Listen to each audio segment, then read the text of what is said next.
Right. Who wrote the book of Exodus? Итак, кто написал книгу Исход? Моисей. Молодец. Yes, along with the other books of the Pentateuch. Да, точно так же, как и все книги Пятикнижия. So,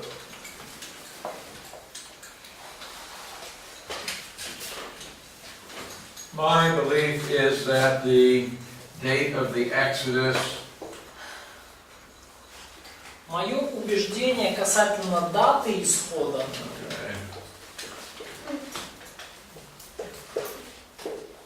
before our era, yeah? 1446 год до нашей эры, ну или до Рождества Христова, кому как больше нравится. Now, this is called the early date. Это называется ранняя датировка. There are others who hold to a late date.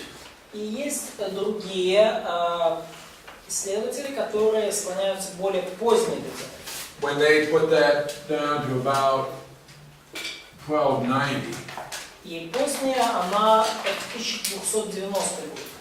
This creates all kinds of problems. И это создает кучу проблем. And the people that hold to the late date, usually they are trying to discredit some facts about the Bible. И люди, которые придерживаются этой поздней датировки, обычно они вместе с этим пытаются подвергнуть сомнению некоторые факты касательно. But as far as I'm concerned, this 1446 is a very well-established date. И теория о том, что вот датировка Исхода все же вот это 1446, она уже основательно доказана и обоснована. If you look at 1 Kings 6:1.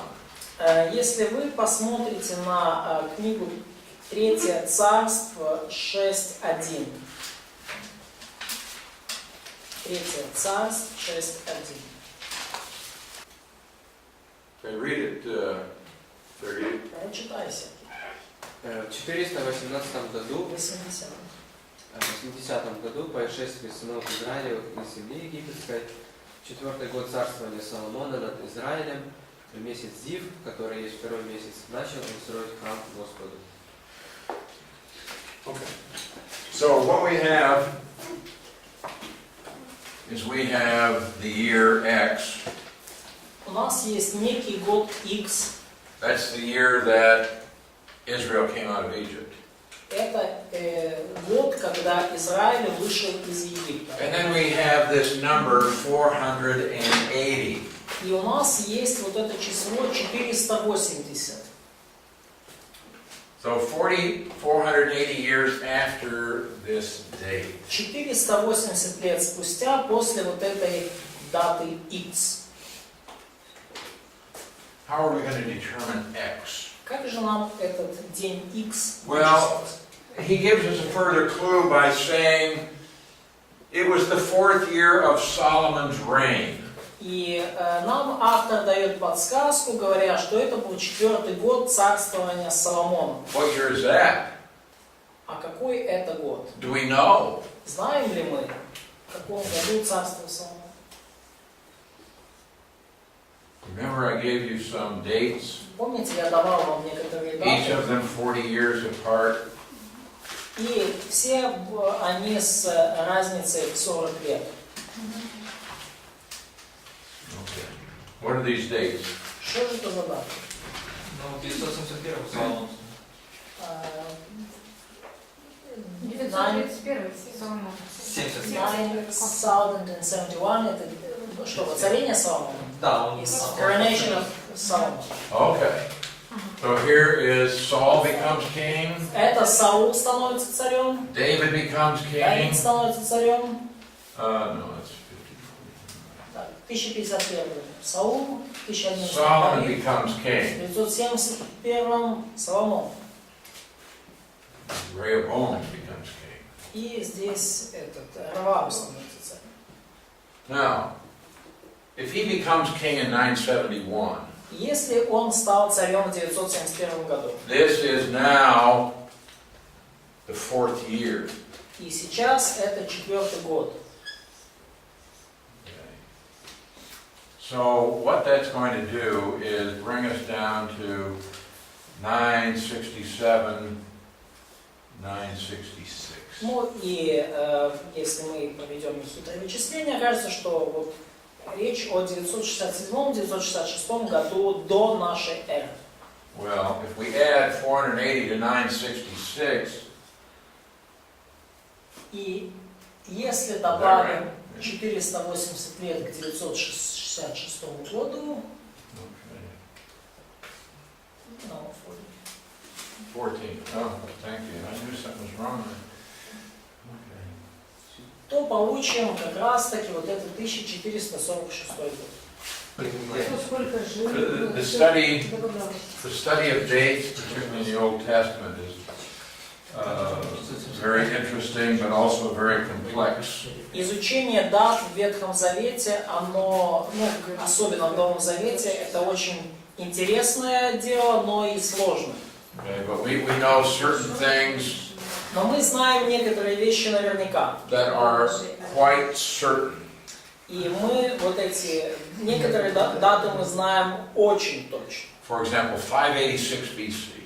Например, 586 год до Рождества Христова. That's the year that Nebuchadnezzar destroyed the temple in Jerusalem. Это тогда, когда Навуходоносор уничтожил Иерусалим. It's a well-established date. Очень точно установленная дата. Well, if you work that as a foundation, from that you can get Если other вы dates. берете эту дату как за основание, то вы от нее уже можете посчитать много других дат. All right, Judges 11:26.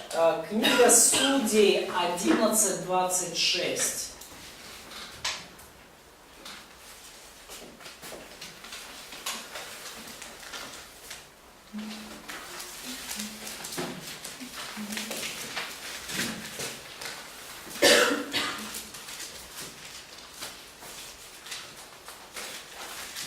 Судей 11:26.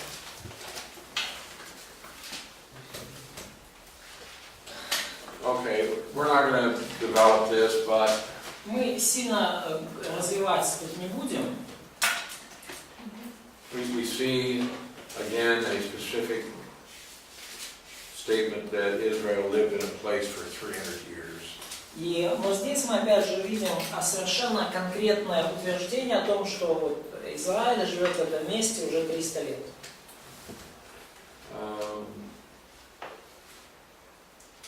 So I believe that 1446 is a good date for the Exodus. И я верю, что 1446 год это достоверная дата для исхода.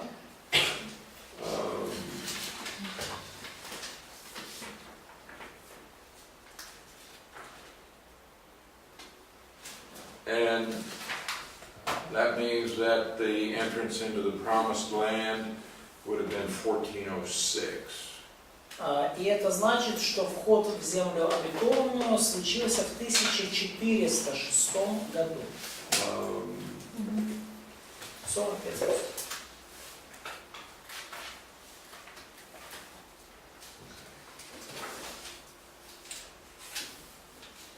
So Exodus continues the story of God's dealings with the descendants of Abraham.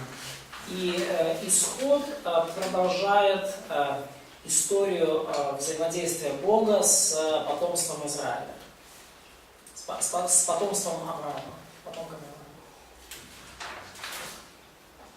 So we're going to have God finally redeeming His people from Egypt after 400 years of slavery. И Бог освобождает израильский народ из Египта после 400 лет рабства.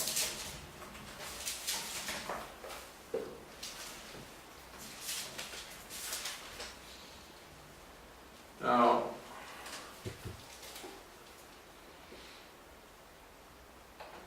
we have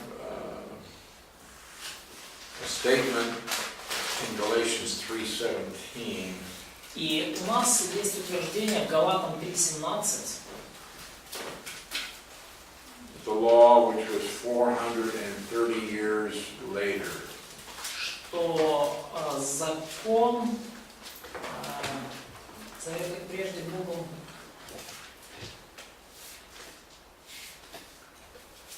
что закон явился спустя 430 лет. But now, some people say, well, we have 400 years, we have 430 years. И люди говорят, что у нас есть 400 лет, у нас есть 430 лет. So, my understanding is that Israel was in Egypt for 430 years. Мое понимание, что Израиль был в Египте 430 лет, But they were in slavery for 400 years. но в рабстве они были 400 лет из этих 430. Now, the book of Exodus covers a period of about 80 years. И книга «Исход» описывает период около 80 лет, From the birth of Moses начиная с рождения Моисея to the time they arrive at Mount Sinai. к тому моменту, когда они пришли к горе Синай. The emphasis of the book is, though, on a period of about 2 years, which is what it took for Israel's departure from Egypt. И основной акцент книги, конечно же, это вот те 2 года, когда Израиль, когда происходило в основном переселение, исход Израиля из Египта. Now, almost every book in the Old Testament makes some reference back to the book of Exodus. Almost every book in the Old Testament. Практически любая книга в Ветхом Завете так или иначе отсылает нас к событиям исхода. Referring to the Exodus, она связывается с самим событием исхода, the Red Sea, с Красным морем. the mighty miracles of God, Есть ссылки на вот эти чудесные дела Бога, знамения, or the law that was given at Sinai. либо на закон, данный у горы Синай. And the book is also very important historically. И эта книга также весьма важна с исторической точки зрения. Israel will receive its constitution at Sinai. На горе Синай израильский народ получил свою конституцию. And we also find the origin of many of the practices of Israel. Мы также обнаруживаем там начало многих обычаев Израиля.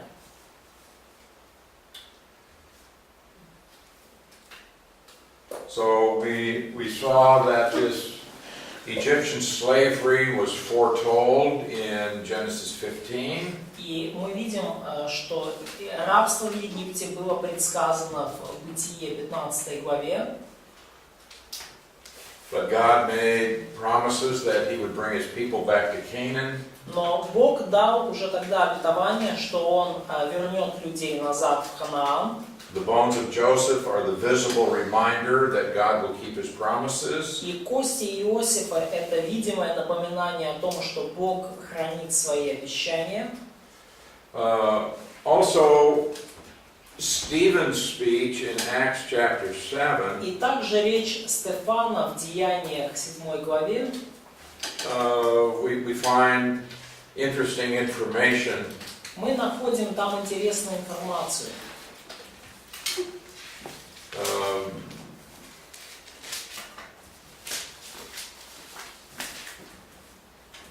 In verses 30 through 36, which we won't read now. И в стихах с 30 по 36, которые мы сейчас читать не будем.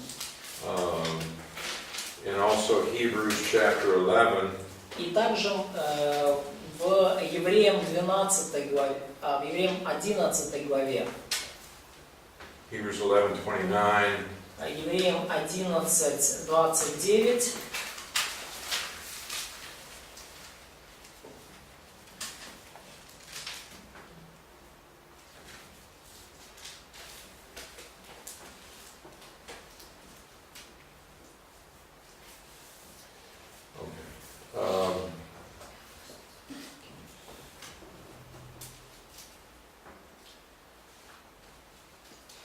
So we have the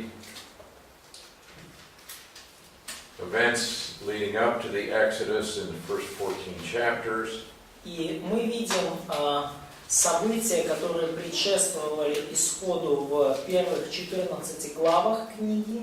And in the first 6 chapters we have Israel in slavery. И в первых 6 главах мы видим Израиль в рабстве.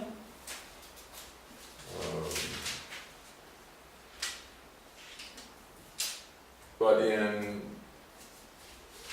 Exodus chapter 7, Но уже в 7 главе книги Исход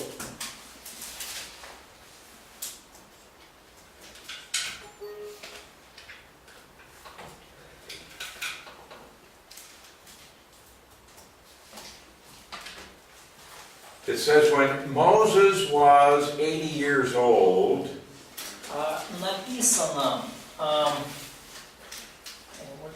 7:7.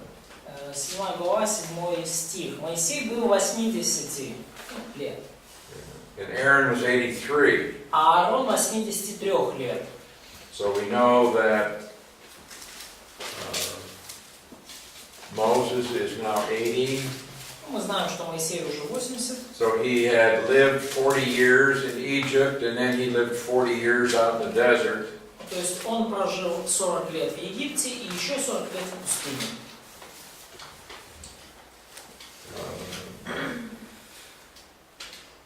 So Moses, the reluctant leader, nevertheless is going to do what God wants him to do.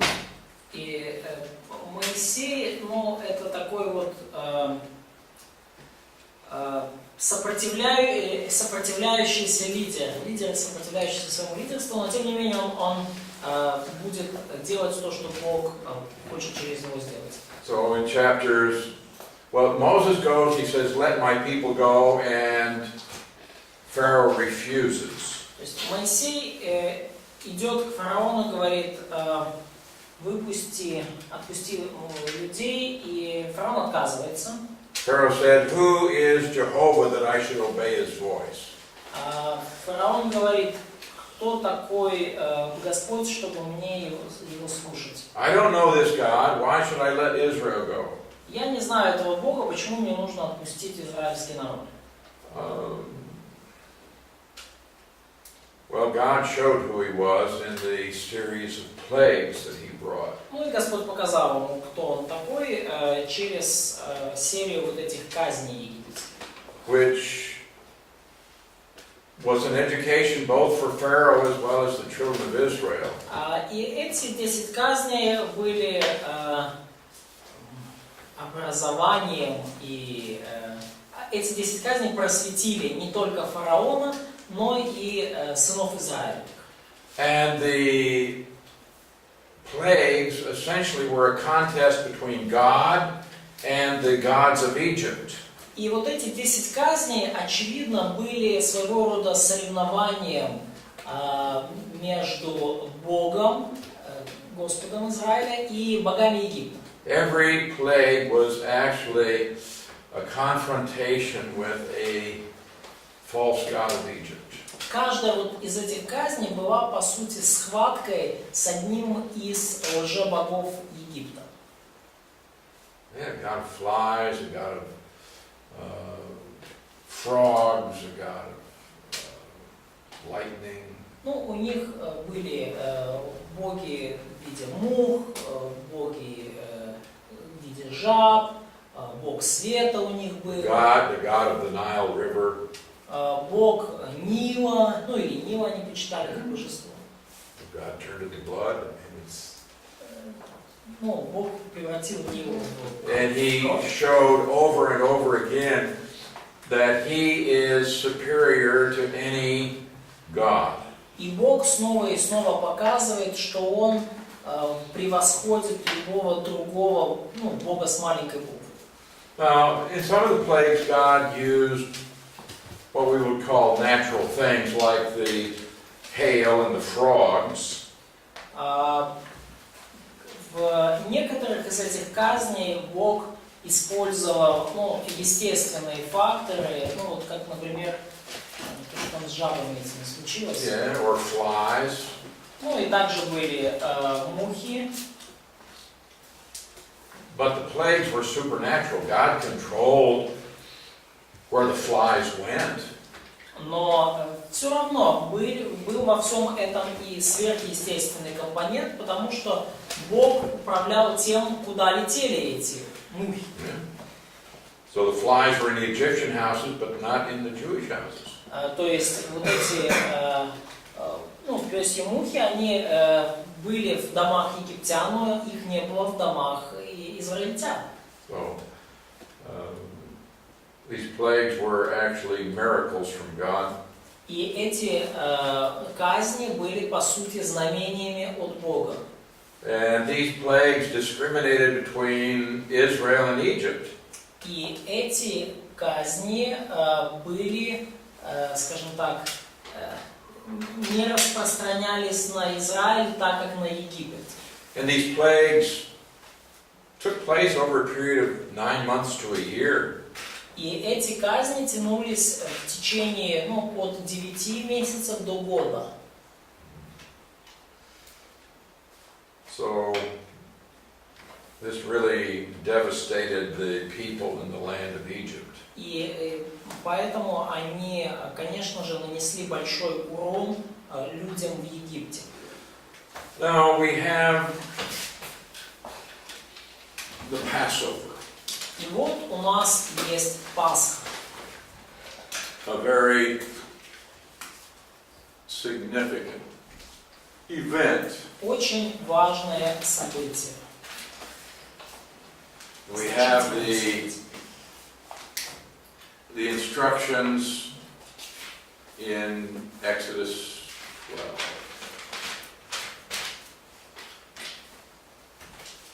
И вот у нас есть указание от Бога в Исходе, глава 12. Okay, God said, I'm going to start a new year right here. Бог говорит, я начинаю Новый год прямо вот с этого момента. And it's going to start with the new moon. И он начнется снова с новолуния. New moon is when you can't see it. Ну и новолуние, вообще говоря, когда вы его не можете увидеть. But he says, on the 10th day of this month, И verse он 3, говорит в 3 стихе, в 10-й день сего месяца every man shall take for himself a lamb. Пусть возьмут себе каждый одного агнца. And this will be for his household. По семейству, на всю семью. По агнцу на семейство. And he gives the specifications for the lamb. И он дает конкретные указания по поводу этого агнца. A male of the first year Мужского пола, without blemish. однолетний, без порока. Now on the 10th day, you take this lamb. И вот на 10-й день возьмите этого агнца. And you watch it until the 14th.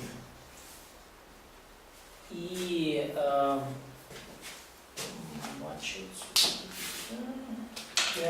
Verse 6. 10-й день, да. Пусть хранится у вас до 14, то есть возьмите его в 10-й день, и пусть хранится у вас, 6 стих, до 14-го дня сего месяца.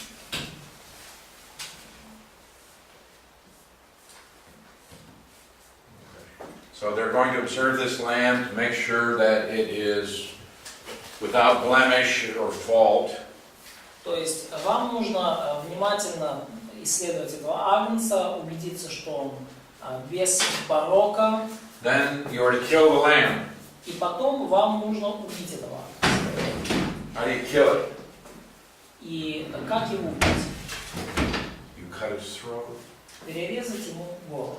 Okay, collect the blood. Потом нужно собрать его кровь. Okay, now you're living in a house. Вот вы живете в доме. And there's a door. И вот двери. And he said, now you take some of the blood. И он говорит дальше, вы берете And этой крови using a special plant. И используя специальное растение, which you use for a paintbrush, которое вы используете для кисточек, put the blood Песок. on the top and the sides of the doors. да, вот берете эту кровь и помазываете с помощью вот этой вот кисточки и сопа косяки дверей. Then they are to cook the lamb. И потом вам нужно приготовить этого агнца. It's to be roasted over the fire. Оно должно быть именно испечено на огне. Unleavened bread, И без, хлеба без закваски, также, пресный хлеб.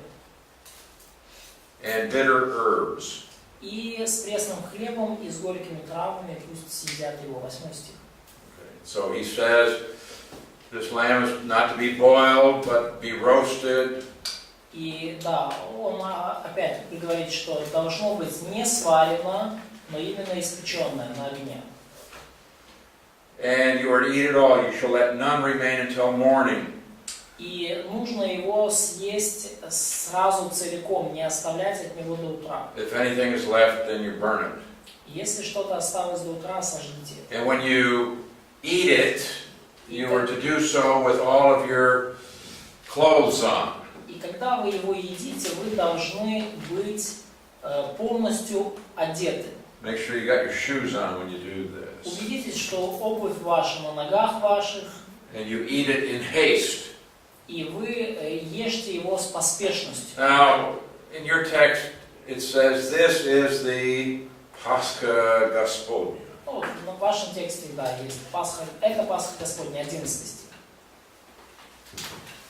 Oh, we have a problem here. А вот тут у нас проблема. Pascha, in your language, generally refers to what happens at resurrection.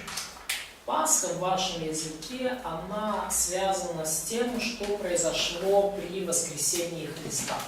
And that's wrong. Ну, и это неправильно. It's just wrong. Это просто неправильно. As far as calling it Pascha.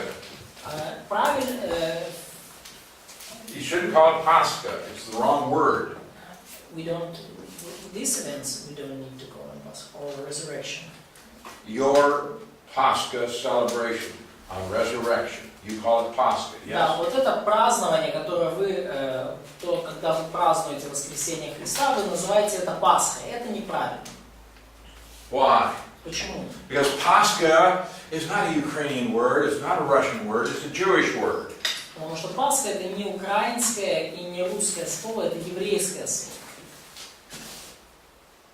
And it's defined in the Bible. И оно определено в Библии.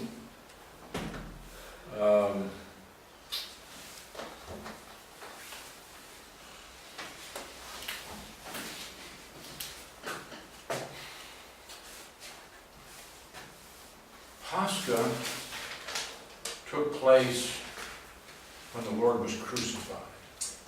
Пасха имела место, когда Господь был распят. Okay? That was Pascha. Вот это была Пасха. On Resurrection Day, Когда же в день воскресения that was Христа, a different Jewish feast called First Fruits.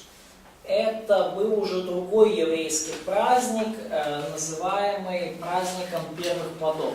So Christ was crucified on Pascha and resurrected on First Fruits. То есть Иисус был распят на Пасху, но воскрес Он в праздник первых плодов. Okay. All right, now it's important to understand what happens here. И очень важно понять, что же здесь вообще произошло. Ну, или праздник жатвы первых плодов. Не жатвы, а именно... Или, да, первые плоды. All right, in verse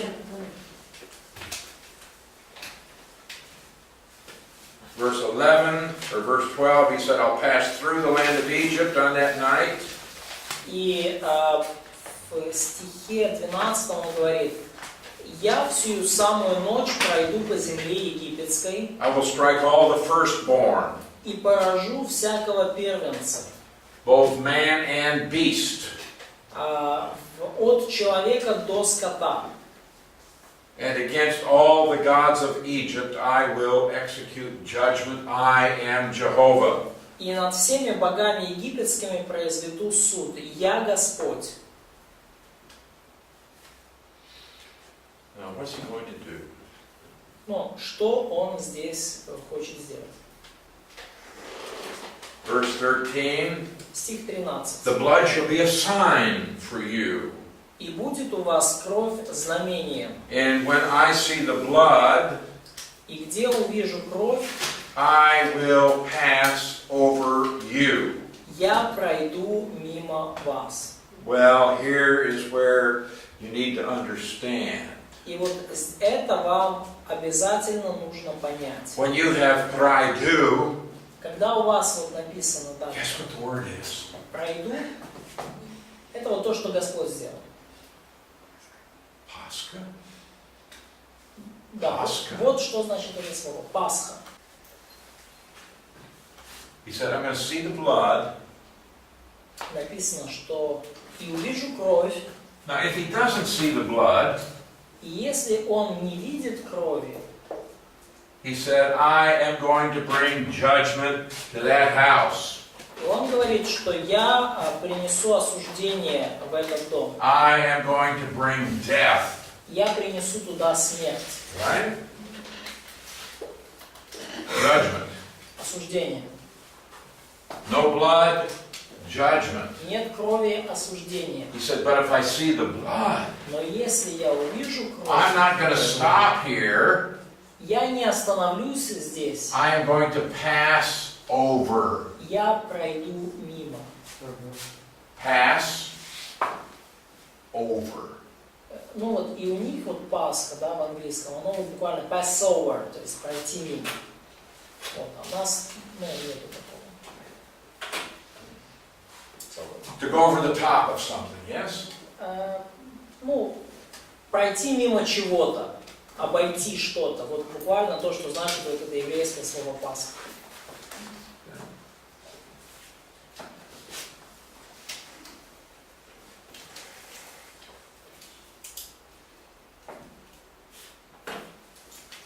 I will pass over you, Я пройду мимо вас,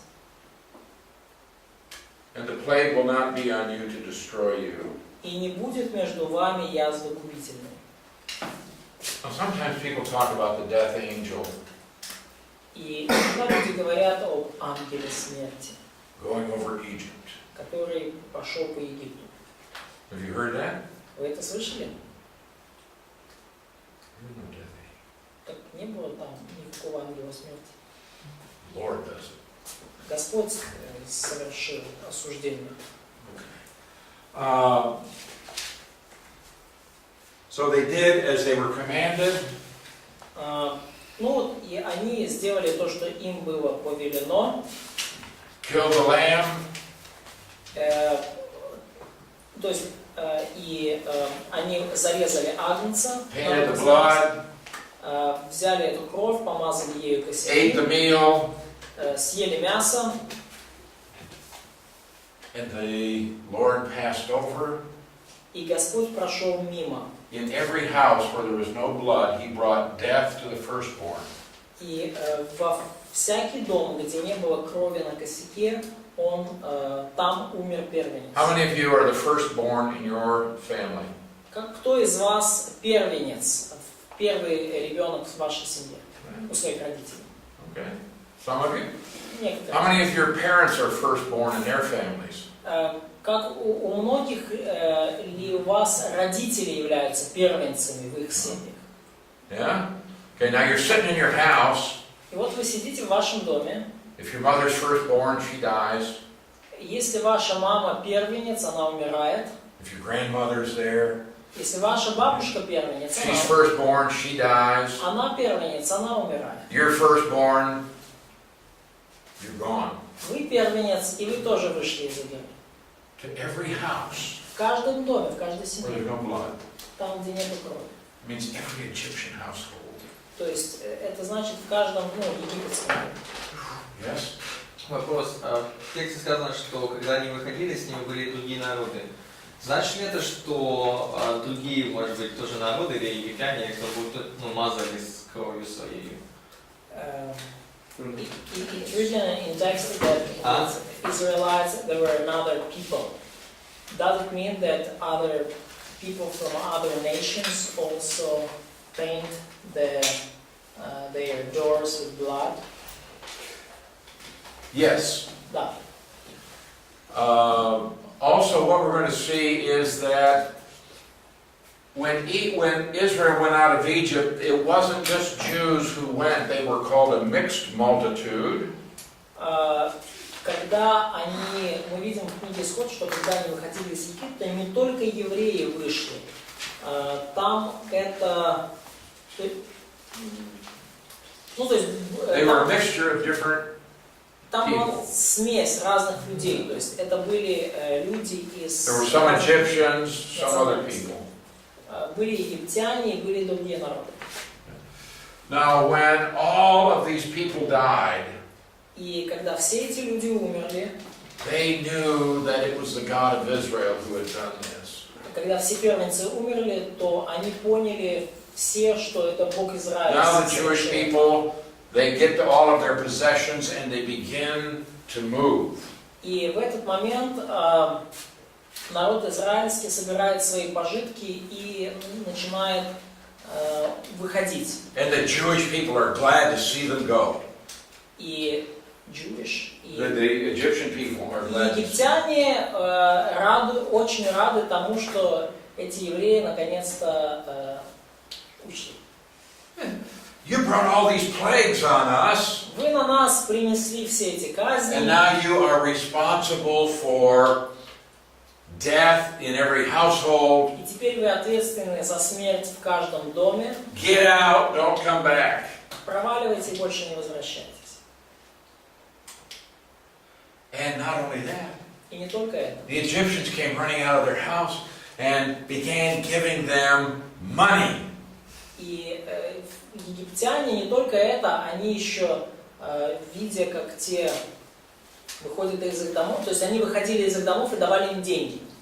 We don't want you to come back. Take the money. Мы не хотим, чтобы вы возвращались. Берите деньги. You need clothes. Here's clothes. Одежда вам надо, одежду берите.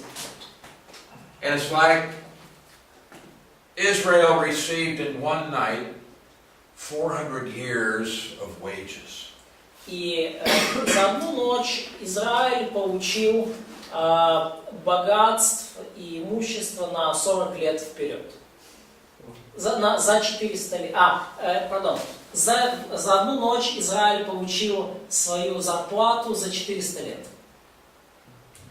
They left Egypt. They were slaves for 400 years. They had nothing. Они 400 лет были рабами и ничего не получали. But they left a very wealthy people. Но они ушли оттуда весьма богатыми людьми. They're on the way out. Уходите отсюда, сказали египтяне. And so are we. And so are we. И точно так же надо поступить нам.